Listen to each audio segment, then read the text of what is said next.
மக்கள் மேல அக்கறை இருந்தா கொஞ்சம் மழைக்கே இவ்வளவு தண்ணி தேங்கி இருக்காது. தமிழக அரசை நேரடியாக சாடிய விஜய்.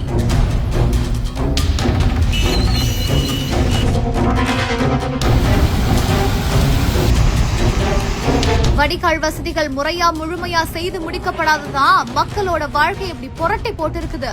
அடுத்தடுத்த கேள்விகளை எழுப்பி ஆதரவிட்ட டிவிகே தலைவர் விஜய். கொள்ளையடிச்சா நீர்நிலைகள் அழியும், ஏரி குளம் கண்மா எல்லாம் அழியும். இதெல்லாம் அழிஞ்சா விவசாயம் அழியும், விவசாயம் அழிஞ்சு போனா விவசாயிகள் அழிஞ்சிருவாங்க. ஆக மொத்தம் நாம எல்லாரும் மொத்தமா அழிஞ்சு போக வேண்டியதுதான். சென்னை உட்பட தமிழ்நாட்டோட பல பகுதிகளில் தொடர்ந்து பெய்துட்டு வரக்கூடிய மழையினால மக்களோட இயல்பு வாழ்க்கை ரொம்பவே பாதிக்கப்பட்டிருக்குது.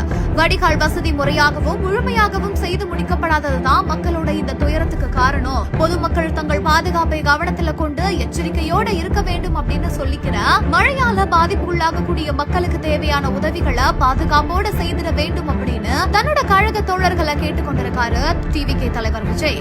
அது மட்டும் இல்லாம மழைநீர் வடிகால் வசதியை ஏற்படுத்துவதற்காக நிதி ஒதுக்கீடு செய்தும் 4.5 ஆண்டுகால ஆட்சியில பணிகள் முடிக்கப்படவில்லை. மக்கள் மீது சிறிதேனும் அக்கறை இருந்துச்சுன்னா கொஞ்சமா பெய்த மழைக்கே இவ்வளவு தண்ணீர் தேங்கியே இருக்காது. மீதம் இருக்கக்கூடிய பருவமழை காலத்திலேயாவது மக்கள் சிரமத்துக்கு உள்ளாகாத வகையிலையும் அவங்களோட இயல்பு வாழ்க்கை பாதிக்கப்படாத வகையிலையும் மழைநீர் வெளியேறும் வகையில நடவடிக்கை எடுக்க வேண்டும் அப்படின்னு தமிழக அரசை வலியுறுத்துகிறேன் அப்படின்னு சொல்லிட்டு டிவிகே தலைவர் விஜய் தன்னோட எக்ஸ் வலைதள பக்கத்துல ஒரு அறிக்கையை வெளியிட்டிருக்காரு.